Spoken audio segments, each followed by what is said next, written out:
Zuzana Přívratská, Ztraceni časem. Část 3.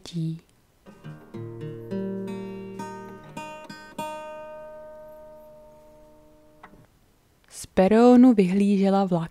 Z tváří si utírala slzy. Cítila se křehká, nesnesitelně zranitelná. Už toho měla dost. Přála si, aby to přestalo. Už to nebude dlouho trvat. Všimla si, že se k ní kolejištěm blíží vysoká mužská postava. Hubený mladík s bledou pletí, ostrými rysy a tmavými rozcuchanými vlasy, ruce zabořené v moderním šedém kabátě. Jak se soustředil, aby nešlápl mezi pražce, ofina mu spadla do čela a zakryla mu oči. Dívka si vzpomněla, že v příbězích někdy smrt přichází v různých podobách. Neměla by být personifikace té její ošklivější, ale smrt je krásná, musela být. Dívka se krátce zamračila na nezvaného diváka svých posledních chvil. Odvrátila se, popotáhla. Slečno? Celá sebou trhla. Nečekala, že na ní promluví. Měla ho za další mlhavou postavu, kterých cestou sem minula desítky. Nikoho nezajímala.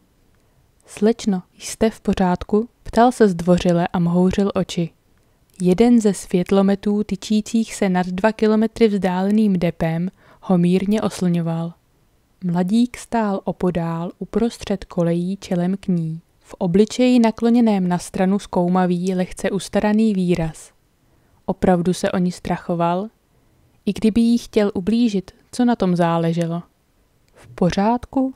Přemítala. Mohla by znovu být? Brzy jí bude dobře. Slečno, vykročil směrem k ní.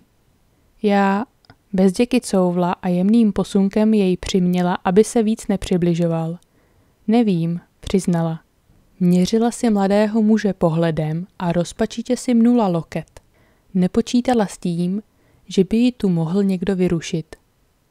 Tady už nic nestaví, možná tu čekáte zbytečně. Možná, pronesla dívka téměř neslyšně. Mohu vám nějak pomoct? Chtěl jít za ní, ale ona se opět vzdálila. Chvíli na sebe jen hleděli. Pronikavost mladíkových šedých očí dívku na okamžik uhranula.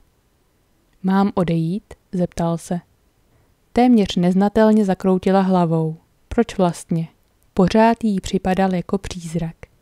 Možná je tu opravdu od toho, aby jí pomohl dostat se tam, kam míří. Posadím se tady, ano? Ukázal na hranu nástupiště těsně u svého boku. Dívka mlčela. Nic nenamítala. Ticho prolomilo vzdálené houkání blížícího se vlaku. Zaváhala. Už si nebyla tak jistá. Nebyla si jistá, jestli to dokáže. Má toho kluka poslat pryč? Už je pozdě. A přece nechce, aby ji opustil. Jen ať se dívá. Přikročila k okraji a snažila se dohlédnout tmou tak daleko, aby zachytila reflektory blížící se lokomotivy. Prosím, neskákejte, zašeptal přímo za jejími zády. Chtěla uskočit, vrhnout se do kolejí. Vlak už dojel skoro na dosah. Její ramena sevřely mužské ruce a nedovolily jí utéct. Zmítala se, naříkala, ječela, kopala. Mladík ji nepustil. Táhli ji za sebou doprostřed nástupiště, snesl několik špatně mířených ran, obrátil dívku čelem k sobě a zamkl ji v prostoru mezi svými pažemi. Jemně, ale dostatečně pevně, aby mu nemohla uniknout. Zvedl se vítr. Nákladní souprava prosvištěla nesmírnou rychlostí kolem nástupiště. Za okamžik nádraží znovu utichlo. Bezmocná dívka začala vzlikat a zhroutila se do náručí neznámého muže. Díky oblečení nasáklým kouřem voněl velmi povědomně. Trochu jí to uklidnilo. Zůstala zakleslá v jeho obětí, i když sevření povolil a celá se třásla.